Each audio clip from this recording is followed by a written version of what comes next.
All right, welcome everyone to our first AGU Geodesy webinar on career transitions from academia to industry. We're very glad that you are able to join us today. And we are also very fortunate to have Dr. Ross Stein presenting here. Ross is renowned for his work on earthquake stress interactions, and after a long and distinguished career at the USGS in Menlo Park, he's now the co-founder and CEO of Temblor, a modeling company specializing in seismic hazard and risk assessment. He's also a lecturer in geophysics at Stanford University, where he teaches a course on scientific presentation and public speaking. Ross received his undergraduate degree magna cum laude from Brown University and his PhD from Stanford. He's a fellow of both the American Geophysical Union and the Geological Society of America, and he's one of the most cited authors in all of earthquake science. Among many honors, he has received the USGS Eugene Shoemaker Distinguished Achievement Award, AGU's Gilbert White Natural Hazards Award, and most recently, he got the 2024 Paul G. Silver Award for Outstanding Scientific Service. In 2009, Ross co-founded the Global Earthquake Model Foundation and chaired its science board until 2015. He's also appeared in award-winning documentaries for Nova, Discovery Channel, National Geographic, and the BBC. So it's my pleasure to introduce today Dr. Ross Stein. We'll have a Q&A session after this talk, so please hold your questions until the end and feel free to drop it in the chat and just raise your hand during the Q&A sessions. And thank you all, and I hope you enjoy today's seminar. Thank you, Nicholas, and thank you for the invitation. My view is that no matter where you take your career, your academic training has prepared you for two sacred acts of creation, to discover and to innovate. But once you've donned that cap and gown and marched in the commencement, the burning question will be cash or credit. If you choose the life of a researcher, your name will be on your papers, all of your papers, so you'll get credit. But you'll likely be short of cash. And if you work for a large company, the opposite is more likely. So as someone who's tried both worlds, in a nutshell, here's what I've learned. In science, the coin of the realm is citations. But in business, it's coins. Who knew? Now, what I'd like to do in this talk is to tell you about a half a dozen stories, sordid stories from my career, and then give you a sense of how, in my view, the worlds of a researcher and a startup founder differ and where they have something in common. I'd like to start when I was a grad student at Stanford. I was working part-time at the USGS, and to study, my thesis topic was the 1952 Kern County earthquake. It's co-seismic and post-seismic deformation using geodetic leveling and triangulation. That's what was available at that time in the late 70s. But it turns out that the Kern County earthquake lied on the periphery of what was known as the Palmdale Bulge, a discovery by Bob Castle in the late 70s that a huge tract of land athwart the southern San Andreas had been uplifted about 60 centimeters in the 1960s to 1970s period. And so I was working with Bob Castle at the survey, along with Wayne Thatcher at the survey. And a few years in, Dave Jackson, an esteemed seismologist at UCLA, published an article entitled, very graciously entitled, An Alternative View about Southern California Uplift, where he argued that the entire uplift was a matter of systematic error, that these survey measurements were never intended for this level of accuracy, and that there was plenty of evidence for systematic error, and then when you removed it, the whole bulge deflated. Now, the discovery of the bulge triggered a huge outflow of funds to the Earthquake Hazards Program. So it's very important for the USGS and for the field as a whole. And I investigated these systematic errors as soon as Dave Jackson's report came out and found that indeed they did exist. And when you corrected for them, there was still a bulge, but it was about half the height, maybe 30 centimeters. And because it was a very important topic, Dave and I were both approached to debate the topic at a national AGU and an international conference. Now, this was a little frightening from the position of a graduate student, but I thought, okay, I've investigated this, why not? So David and I had these debates. David never denigrated me. He never acted like he was debunking me. He just pointed out that there were these problems. And I felt I held my own in these debates, but it pointed out that there was still an awful lot of information we didn't have because all this time Bob Castle was writing his magnum opus, his professional paper, which would have all the data. And finally, that came out in draft form, and I read it, and I was appalled. I felt the arguments were legalistic, not scientific, and that the evidence was vastly weaker than I had understood before. And I realized that David was right and I was wrong. And it was kind of a crushing blow. What I should have said is that David is going to save me from wasting my research time on a mirage, but that isn't how it felt. It felt like I had been clobbered by somebody who nevertheless was very genteel about the whole thing. And I went to Bob Castle and I said, I don't believe in the bulge anymore. And Bob went ballistic. He called it a betrayal. He said I was disrespecting my elders and took it very, very hard. And one of the lessons was that because our names are on our papers, it's very hard to dissociate ourselves from them, particularly when, in his case, this was his biggest achievement as a scientist. So about this time, within a week or two of this happening, I went to my USGS mailbox, which were kind of open slots, and there was a brown paper bag in it. And I pulled out the paper bag and opened it up, and inside was a piece of dog shit. And a few weeks later, I went to my mailbox, and there again was another brown paper bag. And this time when I opened it up, it was dog shit with a fork stuck in it. And a few weeks after that, another brown paper bag appeared, this time dog shit between two pieces of white bread. So all I knew is I had a secret admirer. But it taught me something very important, that people in science do take it very, very personally.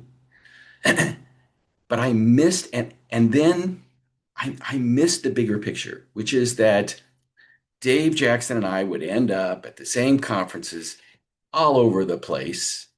And he was always raining on my parade, long after the bulge was gone, gently criticizing what I was doing, or, raining on my parade. And I really wanted to hate him, but I couldn't because he was so genteel.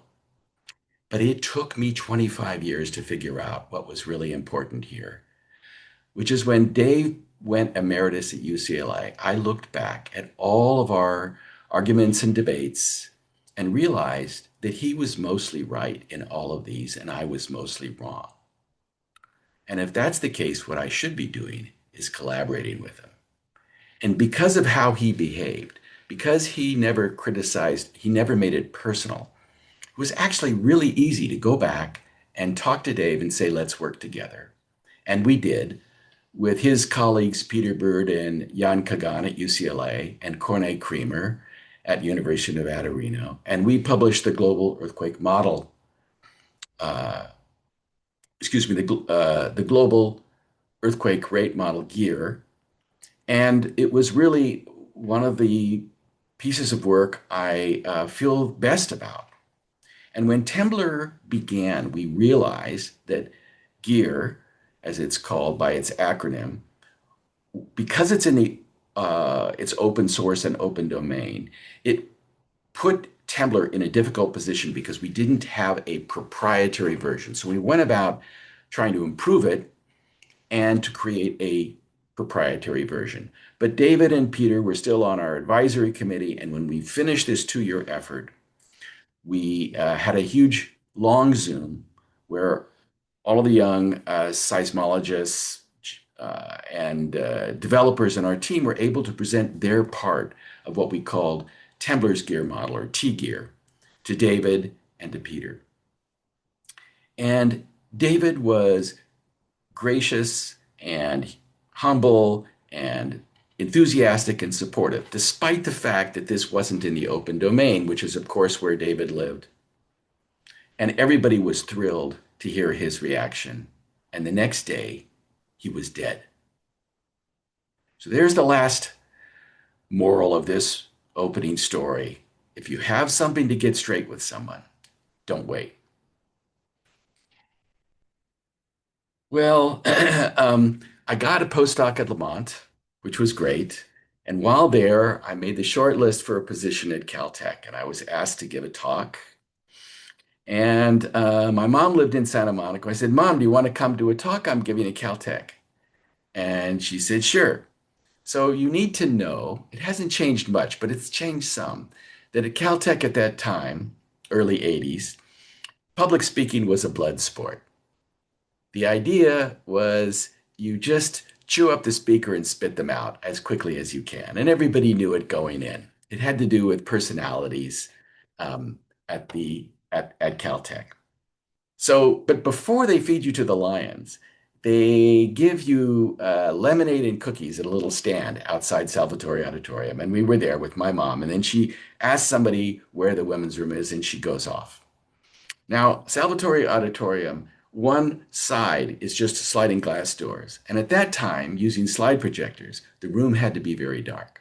So my host, Don Hamburger, comes out. He says this seminar is to begin. Everybody files in. They close the glass doors, and then they slide these heavy drapes in front so that it would be dark. There's a stage. I get introduced, and I start talking, and immediately it becomes apparent that somebody has opened the glass doors and is in a life and death struggle with the drapes. And they're trying to find the opening in the drapes, and they're going up and down along between the drapes and the glass. And of course, nobody was looking at me whatsoever. Nobody heard a word I said. They were just looking at this human drama.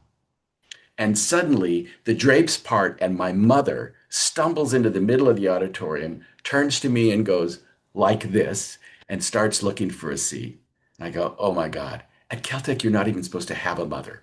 You're supposed to have sprung fully formed from the head of Athena, ready to integrate equations. I didn't get the job. But I did get a job at the USGS, which I loved. Now, one of the things that happened to me at the survey is in the 80s, nobody thought talking to the press was an appropriate or important job of scientists. This was possibly demeaning, possibly self-aggrandizing, but certainly secondary. And yet I found I enjoyed it. And what happened was the way to learn this skill, it turns out, it's a skill like any other, is to work with good reporters and with good documentary filmmakers, because they teach you how to reach their audience. And so I was very grateful for that experience. And I want to pass on the advice. I think today we all realize, particularly with such a dim view that many hold science in, how important this is. And I would encourage anybody who's on this call to think about trying to learn how to talk to the press. And it's really pretty easy. When you publish a paper, put out a press release. Your institution's communications office will help you do this. You'll get calls, and you'll get a chance to begin to talk about your work. And they will teach you how to do so. And so it's one, I think, a beautiful part about being a scientist. No matter if you're at an institution like the USGS or at a university or at a company, you're doing a great service to do so. And it can be a great deal, really satisfying. Now, in about 1994, the Republican Contract for America called for the abolition, the closing of the USGS.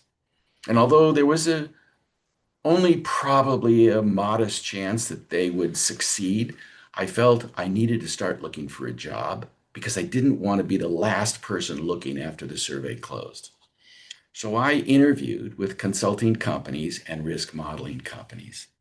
And one of the interviews was with the well-known earthquake engineer, Charlie Scawthorne.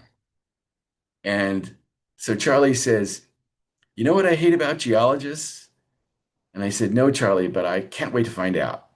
And he said, you give the hazard at a building site, and then we design a building to withstand that kind of shaking. And then you come and we build that building, and you come along later and you change the hazard." And I said, "It's worse, Charlie. When we change the hazard, we get another paper out of it."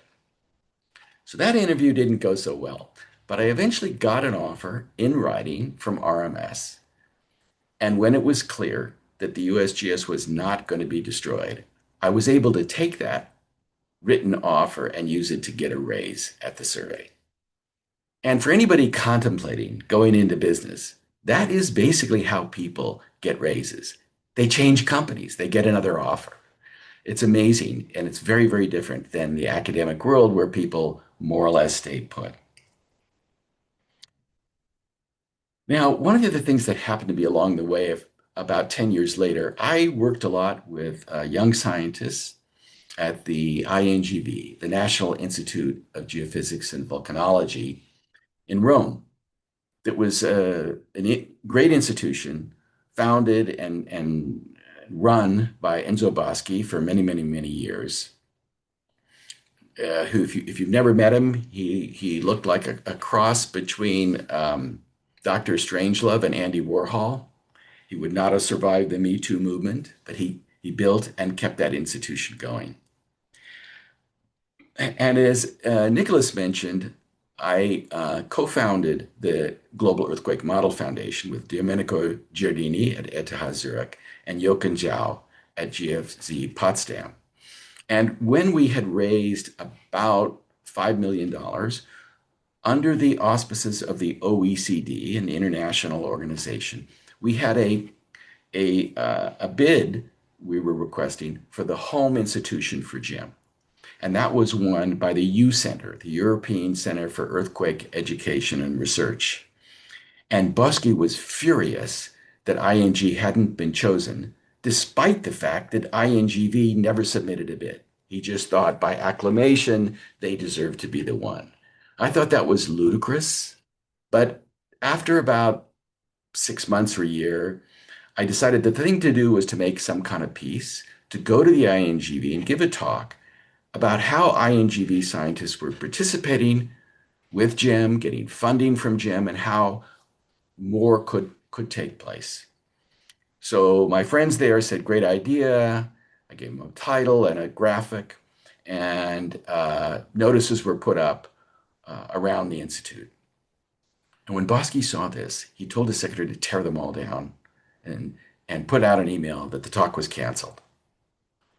So I got this phone call and said, "Well, your talk is canceled, but don't worry. Boschi's upset, but we'll solve the problem." I said, "Okay, I'll just sit tight." And they said, "Yeah, don't do anything." A week later, they came back and said, "Well, actually, it's worse than we thought. Not only is your talk canceled, you're banned from the IGV in Rome, Milan, Palermo, and Napoli." And I was banned until 4 years later when Boschi had to relinquish his directorship of the Institute.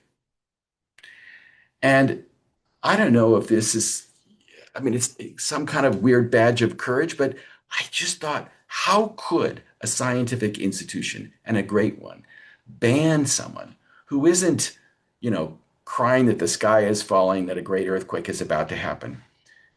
I feel very proud that at the USGS, we let crackpots say what they wanted to say. And we let people who had really fringe ideas about earthquakes come and give talks and have a discussion. And here we saw something absolutely the opposite. You may not remember, but in 2011, the Great Tohoku earthquake triggered, among other things, an article by Simon Winchester, who is a great writer and geologist. He has an OBE, Order of the British Empire, which is just below being knighted in England. He wrote an article in Time magazine saying that the four corners of the earth had now all been activated. I guess one of the corners was the Maui earthquake in Chile, and the San Andreas was going to go next. And everybody in the AGU community was furious at this ridiculous statement. And then it was announced shortly afterwards that he was going to give the presidential address at AGU. And the seismology section, and I think geodesy, said we're going to boycott. And they asked that the invitation be rescinded, but the AGU president said it would be too embarrassing to do so, and he was going to be talking about another subject anyway. Now, I had met Simon when he was writing the book Crack at the Edge of the Earth about the San Andreas, and he interviewed me. So I wrote him an email, and I said, Simon, I'd like to make an offer to you, an invitation. Come to Menlo Park. I will assemble 6 great scientists, and you can ask any question you want, and we will tell you what we know and what we don't know. And he wrote back, he said, is this a trap? And I said, no, this is what the survey is for, to educate the public in an open manner about what the state of the science is. And he came, and he asked a ton of questions. Everybody answered. We went to lunch together. He regaled us with stories. He's a great raconteur. But we had no idea what his takeaway was. And then when he got up on the stage for his presidential address, he began by saying that after his visit to the USGS, he realized he was wrong. And this was a great moment. This is what government agency science should be doing. In the meantime, the USGS was slowly changing. It went from an open campus to a closed campus. The paperwork kept mounting, and I felt there was a sense from trusting the scientists when it came to the press. You know, the job of the communications office was just to find the scientist who knew most about that topic to talk to a reporter. It's changed to carefully screening what the scientist would be saying to a reporter, and that concerned me. But that isn't really why I left. I want to tell you the story of why I left now. So we had a new chief scientist for the earthquake program, and that's a person who oversees all 250 of us in several campuses.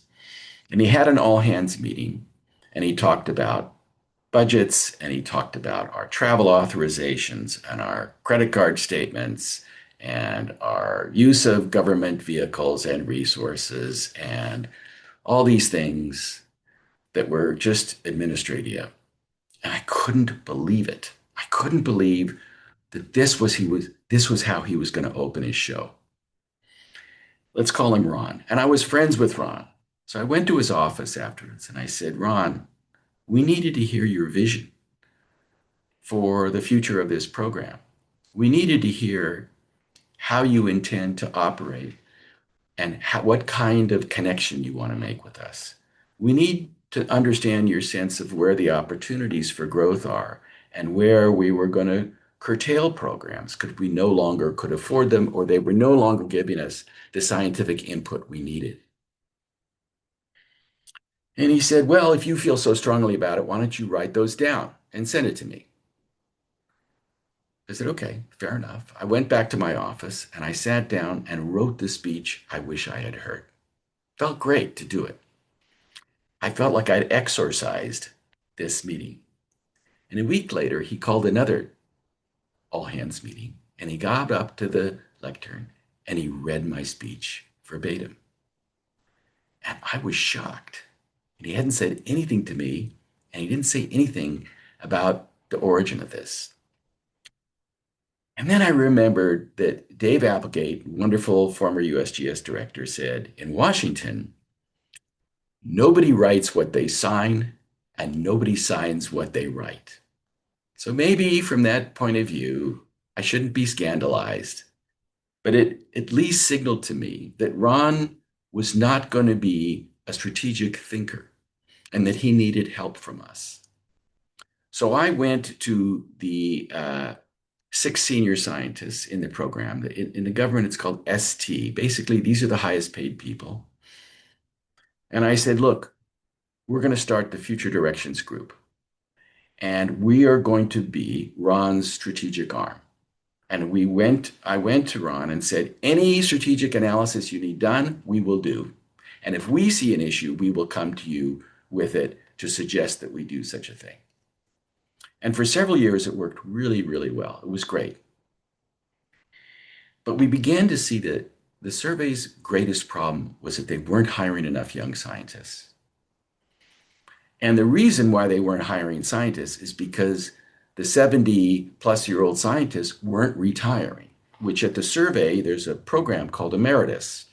So I went to Ron and said, Ron, I need a deal from you. I need the retiring or emeritus scientists to be able to keep their offices, keep receiving some funding, keep being able to go to the AGU meeting, and give them a better reason to make this change. And he said, okay. And I went to the group and said, look, I don't supervise any of these people. And I admire deeply all of them, all the people I talked to were at the top of their game. And so I said, I'm going to go talk to them individually. And so I would go into their office and say, I want to ask you to do just one thing. Go to human resources and find out what your financial deal would be, your pension, if you switched from being a survey employee to an annuitant, a retired person. And it wasn't much of a drop in pay. Because by doing that, that would open up the cash to hire 2 people for every one of them. And every one of them threw me out of their office. And I was shocked. And I realized, look, this is a youth-obsessed society, and they feel that being emeritus is tantamount to being pastured. And they didn't want to do it. You know, they were in leadership positions and highly regarded. Why should they do it? And there's no, in the United States at least, there is no mandatory retirement age. They could just keep on going forever. And I went back to my office and I realized these people are doing me a giant favor. I don't want to be them. I don't want to be in my chair in my mid-70s and be unwilling to leave. And so I decided I've got to leave right now at 60 while I'm still young enough to start something new. And the 2 things I wanted to start was a company, because here I am in Silicon Valley and everybody all around me seems to be making potfuls of money starting companies, so why not me? And I wanted to teach. And I couldn't really teach at the survey. And so I left and I co-founded Temblor with Volkan Sevelgan, who had been working with me at the USGS.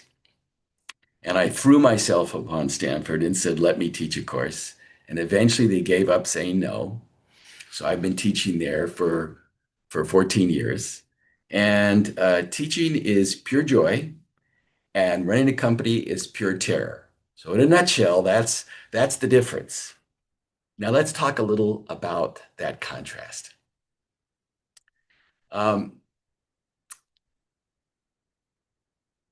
PhD is a hunting license to make discoveries about the earth, to follow your nose, to do it independently or in collaboration as you see fit.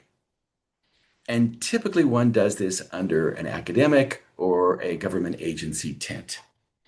And you play by their rules. So you teach, or you serve on committees, or you supervise others, and you fritter away a lot of your time doing their administratia. But this tent protects you from the storms, economic storms that buffet you with a dependable salary. And you can still carve out time to explore, to do battle with reviewers, to publish, to attend and give talks at conferences and universities, and just to send down roots in your research community. And although research is competitive, it's highly competitive, it's also altruistic. And by that I mean you give everything you do away for free in journals, in GitHub, in data sets, in slide sets.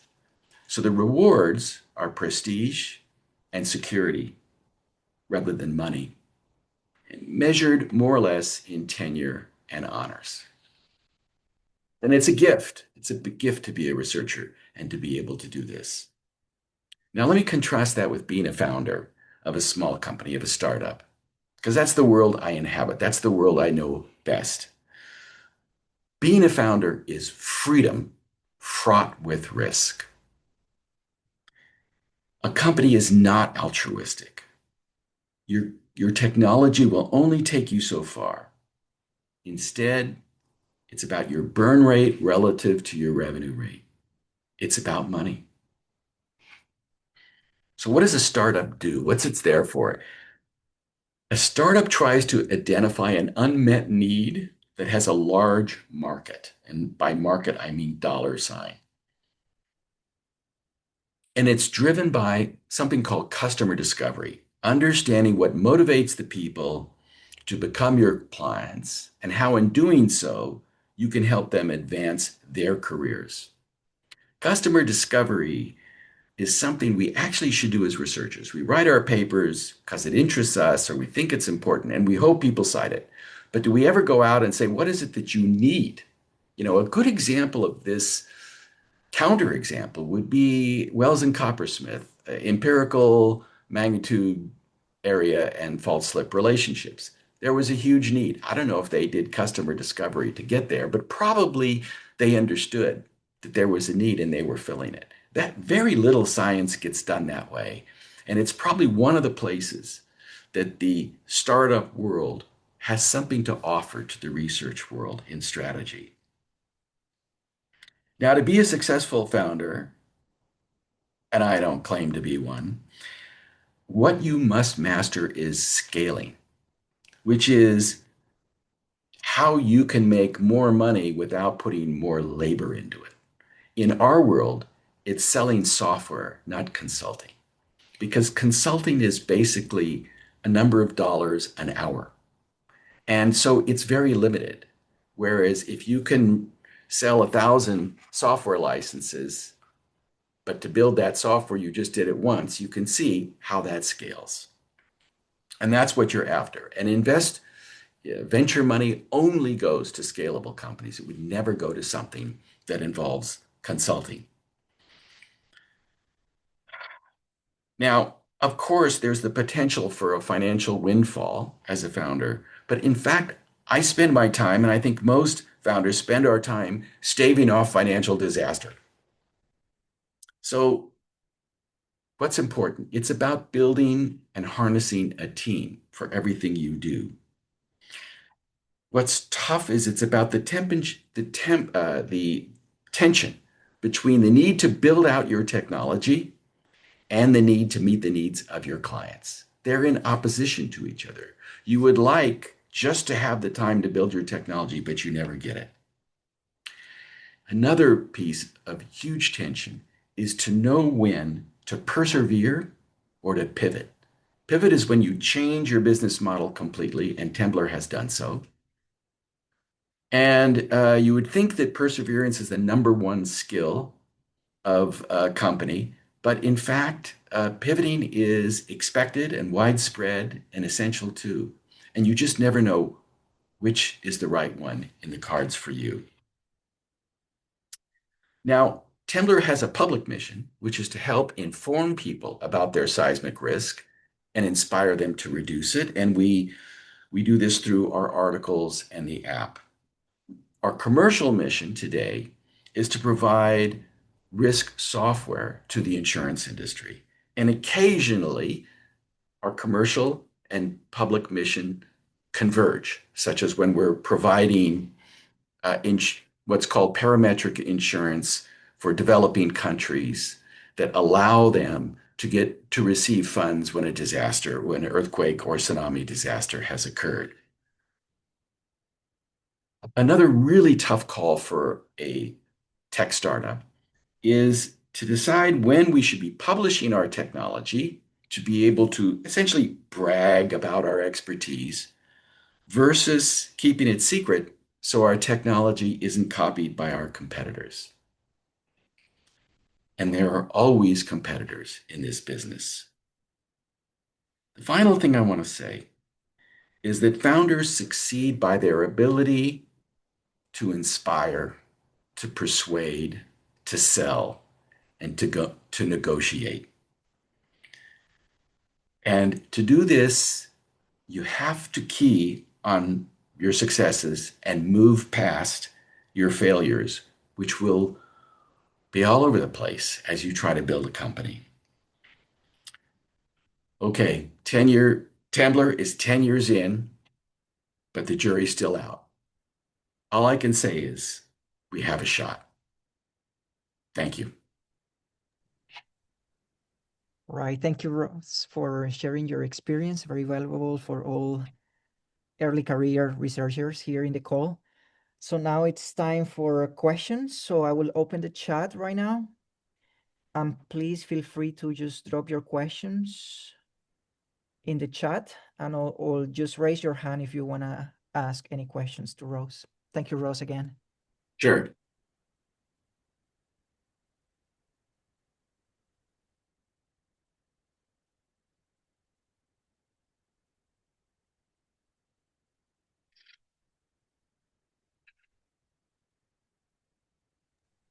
All right, do we have, okay, Karen?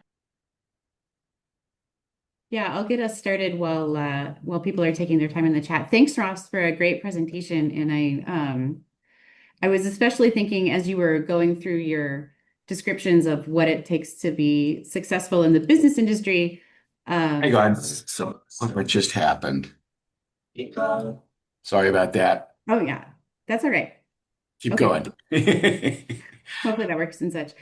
Yeah, and I was thinking about that, these are many of the same sort of skills that we would really benefit from in academic research as well. And so I guess if you had to pick just one way that you wish that academic research would comport itself, one main strategy that it could borrow from the more competitive industries, what do you wish we would do better to make our science, more impactful and more meaningful? I would say that what happens when you go to startup school, and we did a lot of this, is they tell you, don't go to someone and try to say, oh, I've got just what you need. You're not even allowed to tell them what you're doing. You go to someone and say, what do you need? So you go to in our case, go to a homeowner and say, okay, what's your thinking about earthquakes? Is it a concern or not? And what could help you deal with this? Rather than saying, oh, we have this app and it'll do this. Some of that needs to happen in science. When we put in, a year's work on on a study, and then we're heartbroken when it's not widely cited. But in a sense, we set ourselves up for that. Maybe that's okay because a good piece of work is a good piece of work, whether or not it's widely cited. But we could do a better job asking at meetings, for example, hey, people in this room, I just came from the Seismological Society annual meeting. I could have said in this room, what's really missing in your arsenal of tools or understanding? Just ask an open question. We should do that. And by the way, Karen, I also feel there's a tremendous number of things we do right in the research world that we don't in the commercial world. In the commercial world, you never have enough time to fully document your work. It generally doesn't go through the review process where, things that are obviously wrong get found out. So it's a there's two sides of this coin, but yes, there are some things that could really enhance our research, and we would be rewarded when we did this by more citations. Thanks. Thank you, Ross. We have another question in the chat. Says, great presentation, Ross. What are you looking forward to after Temblor? Sanity. Well, actually, I've really just loved teaching. And I feel like at this point in my career, I have the luxury of not building a CV, of not, worrying about that. And what I want to do is pass on what skills I have to young scientists. And teaching really fulfills that need. The problem with my Stanford class is it doesn't scale because it's stand and deliver. And so for the last couple of years, I've also been teaching two courses for the Seismological Society of America, one on conference presentation skills, and one on closer to this topic, navigating career transitions, which starts in a few weeks. It's a 2-week, 4-session course. Right, we have another one by Team Melbourne. He says, lovely talk, thank you. How is AI changing Temblor? Well, right now it's changing Temblor in the way it's changing everybody's life, in the sense that coding goes faster and you can do more work with fewer people because of coding capabilities. But that's really probably the tip of the iceberg. I watched, my wife and I watched the movie, the AI doc last night, truly frightening, um, possibly exciting to see where this will take us. And at the SSA meeting, I was very intrigued to see, has anybody done anything more exciting than just locating earthquakes better or locating more earthquakes with AI? I don't think we've seen the breakout yet. I don't think we've seen anybody get closer to predicting earthquakes or forecasting earthquakes with more reliability. And by the way, nobody seems to have been able to forecast the stock market with AI. And there's probably about 20,000 people trying to do that compared to our, I don't know, 100 people trying to do it in seismology. So the future is unwritten and it's going to play a large part in it. And Temblor, like every company, has to concern itself with making sure that we're harnessing everything it has to offer. All right, we have a question by Justin Sweet. He says, your career path is somewhat unique. There may be other seismologists who have gone to start their own companies, but I can't really think of any. Why do you think the path you have followed is so untrodden? And is it entirely results of rewards benefits that you mentioned, prestige, honor versus financial compensation, or perhaps something else?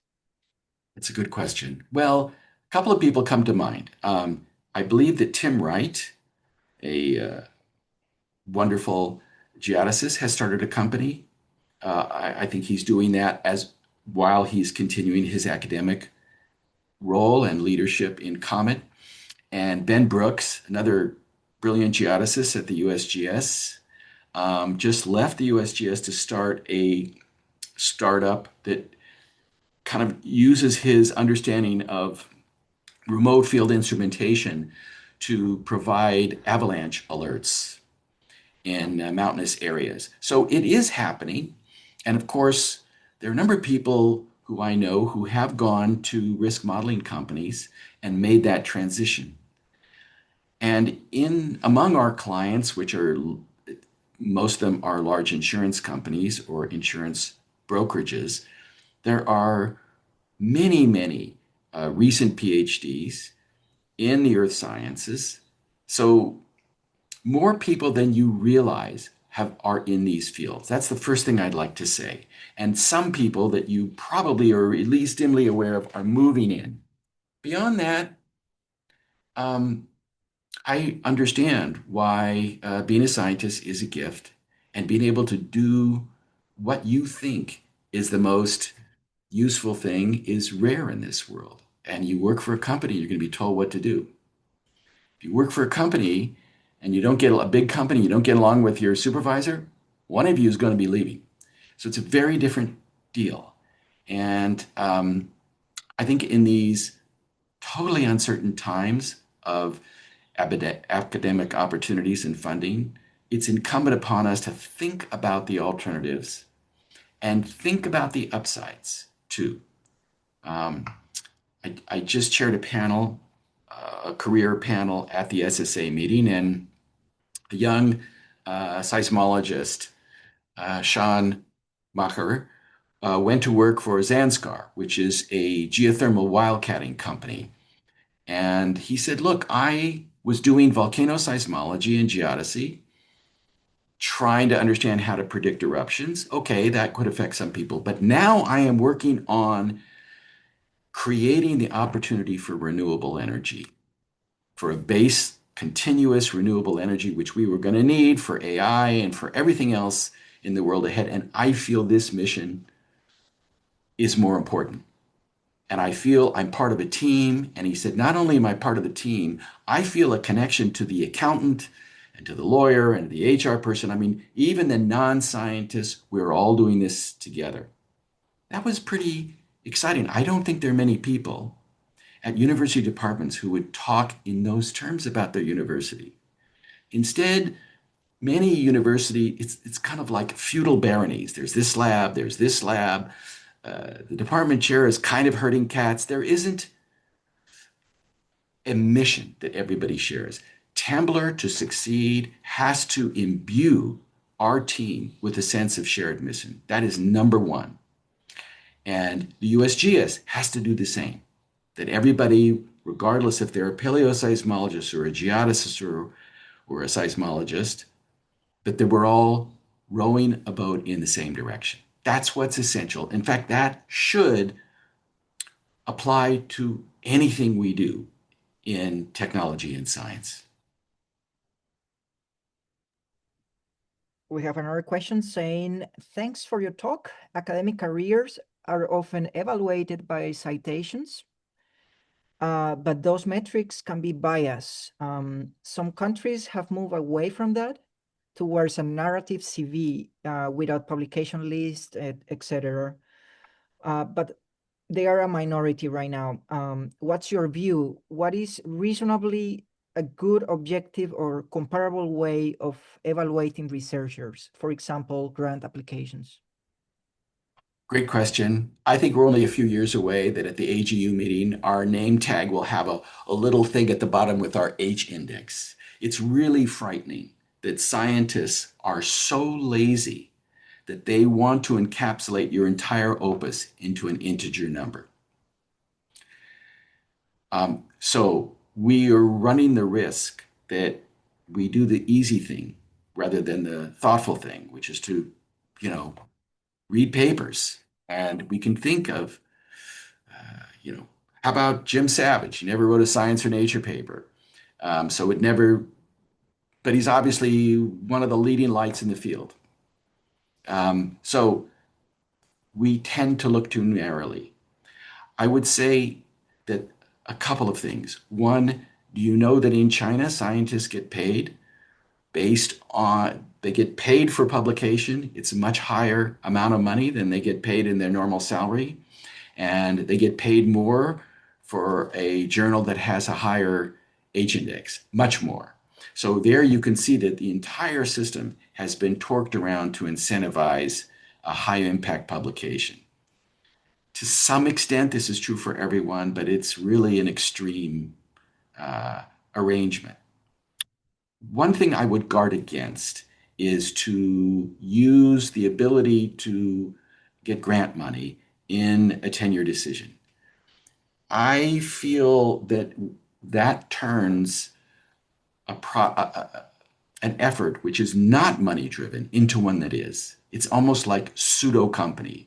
Probably the worst thing about running a company is it's all about money. Let's not do that to research. And in a sense, when you think about it, the purpose of raising grant money is to enable the research that shows up in publications. So I think Your ability to win grant money should not be part of any of these evaluations at all.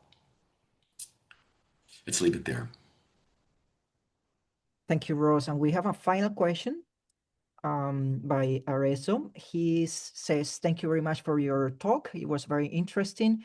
He's a seismologist and has one conference published article, and he wants to start a new article for his PhD. And he's searching for a new interesting subject in seismic hazard.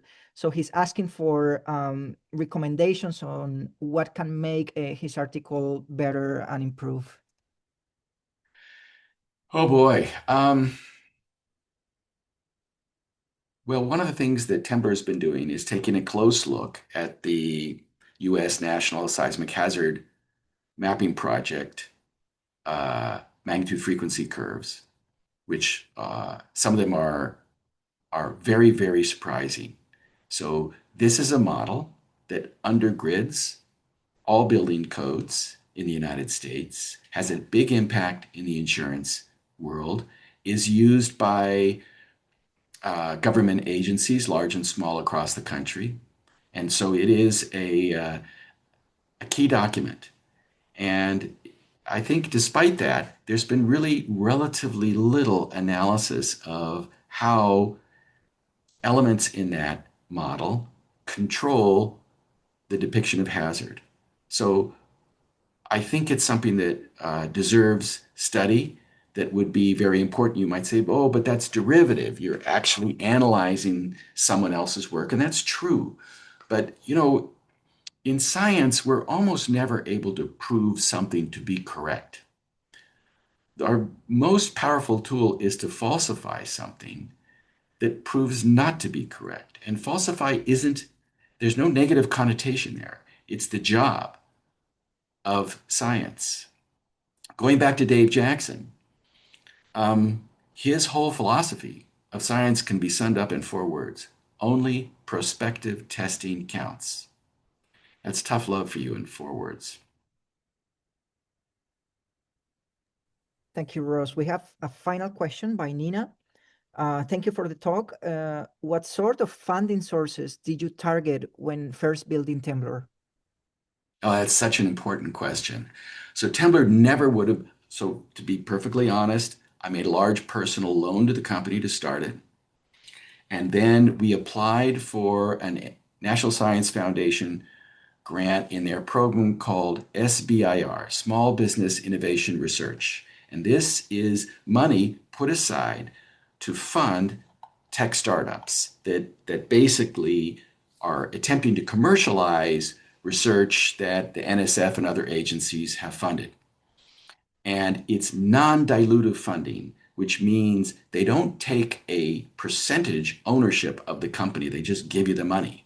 Whereas a venture capitalist or an angel investor, venture capitalist providing seed funds or an angel investor providing personal funds, they take a percentage of the company. And when you go through several rounds of that, your own ownership of the company becomes very, very small, but hopefully the company has gotten a much larger value, so you still benefit from that. So we got a SBIR phase 1 grant, and then later phase 2, and then later phase 2B, and we milked it for everything it was worth for about 6 years to the tune of about $1.7 million. And without that NSF support, we would have crashed very early in the game. And so that was just vital for us. And I would recommend anybody who's considering doing a startup who is a US citizen and operating at least mostly in the United States to examine that program, because even though the NSF has been shot at and is wounded, that program is still going, and it's very competitive, but it's invaluable. All right. Thank you, Ross, for sharing your experience with us. It was great having you here today as our webinar speaker. And please, everyone, join me in thanking Ross. And yeah, it was very valuable for everyone, all the early career researchers here in the chat. So thank you, Ross. We really appreciate it. Happy to do it. You know what I'll do now is I'll put that video back on of just the montage if anybody wants to see miss those photos just for fun. Okay, now where is it? Uh,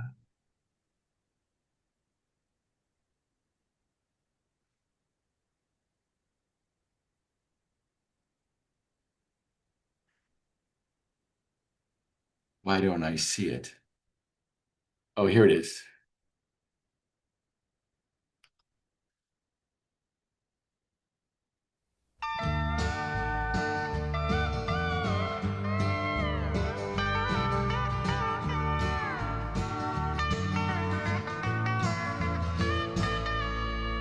You who are on the road must have a code that you can live by, and so become yourself, because the past is just a goodbye. Teach your children well, their father's hell did slowly go by, and feed them on your dreams, the one they picked, the one you know by. Don't you ever ask them why, if they told you you would cry, so just look at them and sigh.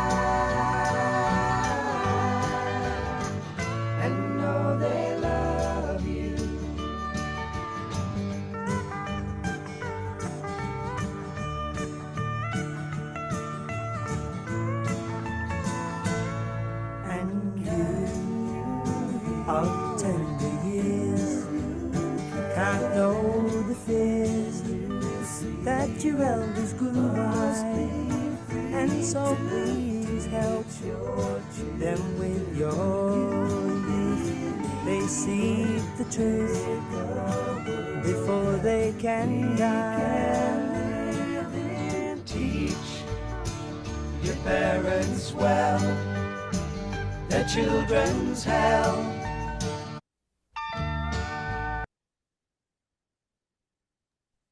All right. Thank you, Rose. Thank you, Nicholas. Have a good one. Bye-bye.